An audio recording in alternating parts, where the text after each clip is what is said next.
Welcome to another video by your friend Matthew Sherling. Today I'm going to be reading from this classic Rainer Maria Rilke's book called Letters to a Young Poet, which is a collection of letters that Rilke wrote and sent to a young poet. I recommend this book. You've probably read it, at least heard of it. I recommend it for anyone, especially creators of poetry or writing of any sort or art of any sort. So this is a passage from this book.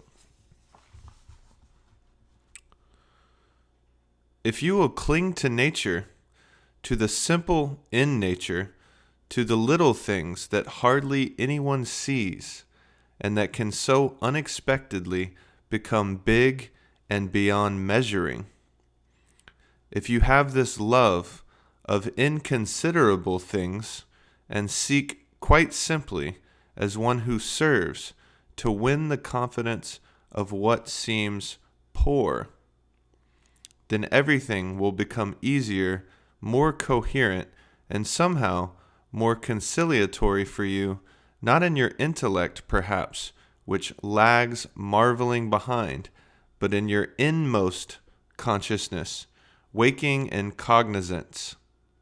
You were so young, so before all beginning, and I want to beg you, as much as I can, dear sir, to be patient toward all that is unsolved in your heart, and try to love the questions themselves like locked rooms and like books that are written in a foreign tongue. Do not now seek the answers, which cannot be given you because you would not be able to live them. And the point is to live everything. Live the questions now. Perhaps you will then gradually, without noticing it, live along some distant day into the answer. Perhaps you do carry within yourself the possibility of shaping and forming as a particularly happy and pure way of living. Train yourself for it. But take whatever comes with great trust, and if only it comes out of your own will, out of some need of your inmost being, take it upon yourself and hate nothing. Sex is difficult, yes, but they are difficult things with which we have been charged. Almost everything serious is difficult, and everything is serious. If you only recognize this and manage out of yourself, out of your own nature and ways, out of your own experience and childhood and strength, to achieve a relation to sex wholly your own, not influenced by convention and custom, then you need no longer be afraid of losing yourself and becoming unworthy of your best possession. Physical pleasure is a sensual experience no different from pure seeing or the pure sensation with which a fine fruit fills the tongue.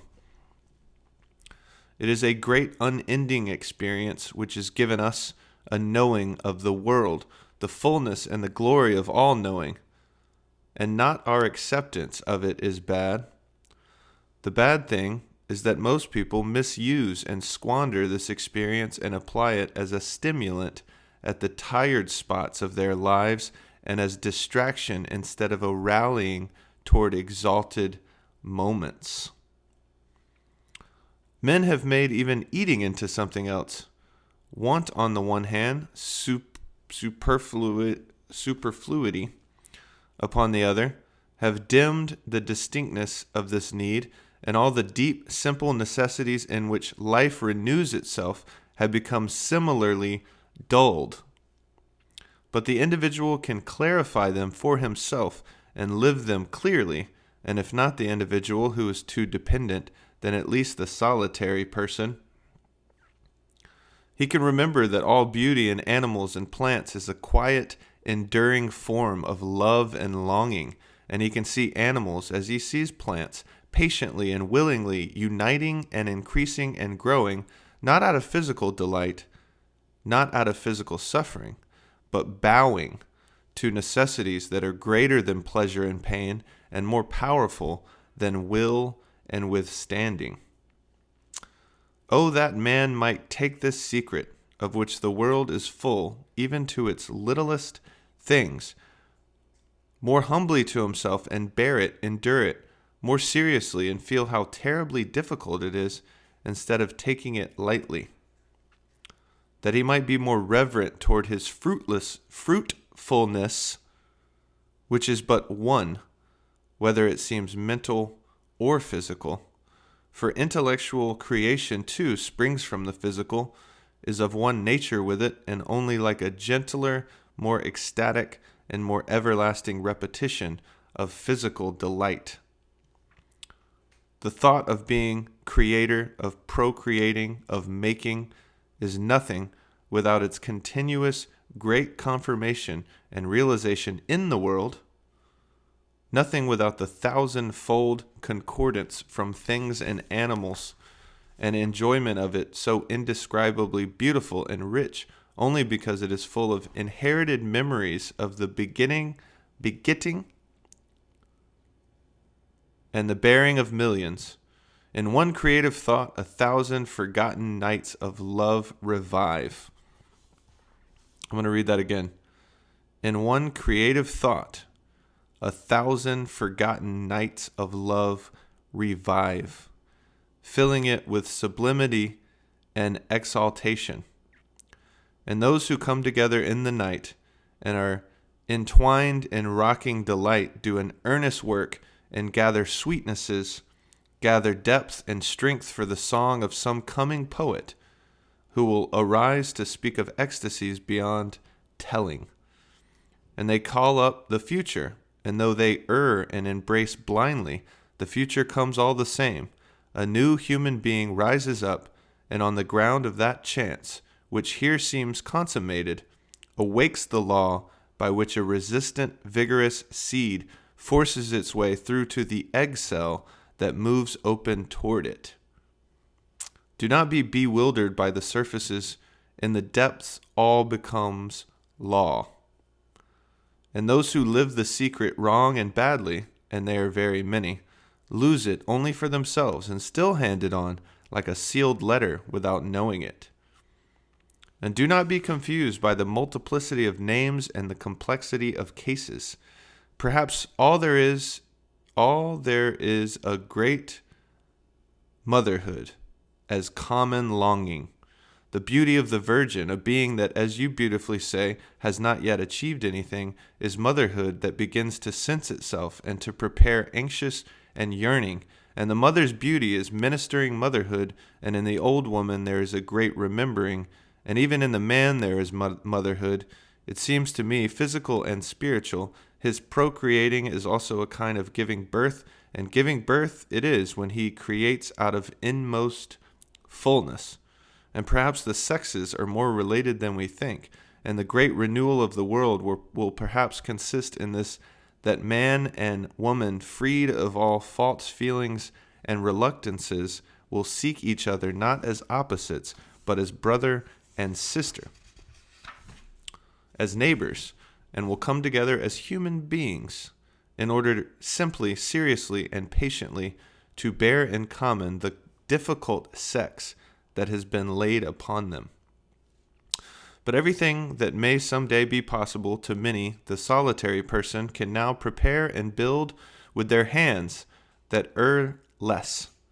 Therefore, dear sir, love your solitude and bear with sweet-sounding lamentation the suffering it causes you.